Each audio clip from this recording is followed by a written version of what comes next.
We jump right in, no intro music to bore you here, with Jentry at her parents' graveside. It's a quiet, Sama scene until her Jiangxi pal, Ed, pops in. Gentry's crafting paper gifts for the afterlife, a little house, a car, a whole setup, while she's also wrestling with this longing for a normal life in Seoul.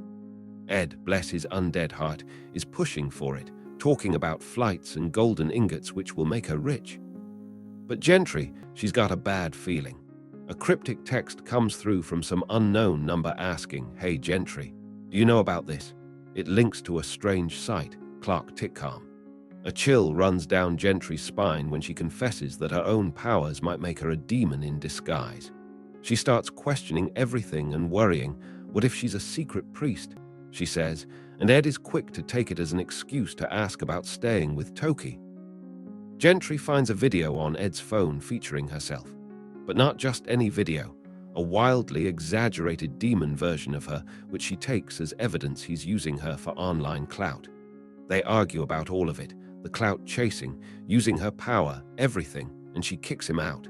She feels alone, and that people only see her power, not who she is. But as the night gets deeper, Gentry's anger begins to mellow. She looks at the care she put into the offerings and starts to wonder what all that power is for if she can't help those she cares about. She receives another text asking, "Are you okay?" She knows she needs some advice. Jentry takes her concerns to her friend Stella, who brings the heat right back to Jentry, stating, "You didn't need to tell me everything. I just wanted to see if you were okay."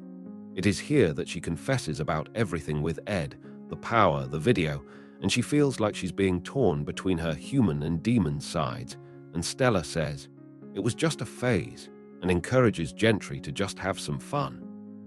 Jentry tries to embrace her life and decides to go to the homecoming game.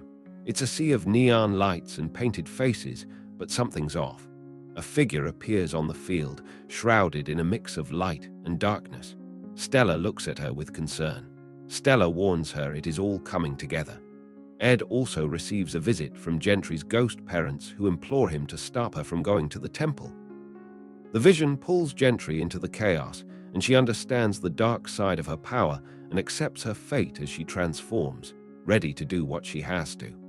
Ed tries to stop her, but it's no use, as Jentry finally accepts who she is and her power intensifies. Ed is left alone, defeated and sad. Michael receives a text from Jentry saying she's heading to the dance, and he looks around his room and looks at his phone, and then he's pulled away. Jentry, looking defeated and sad, has flashbacks of her life and parents. Her smile fades and she sees her friend Michael, who is bound up in dark bandages. She accepts this call and she knows what she must do.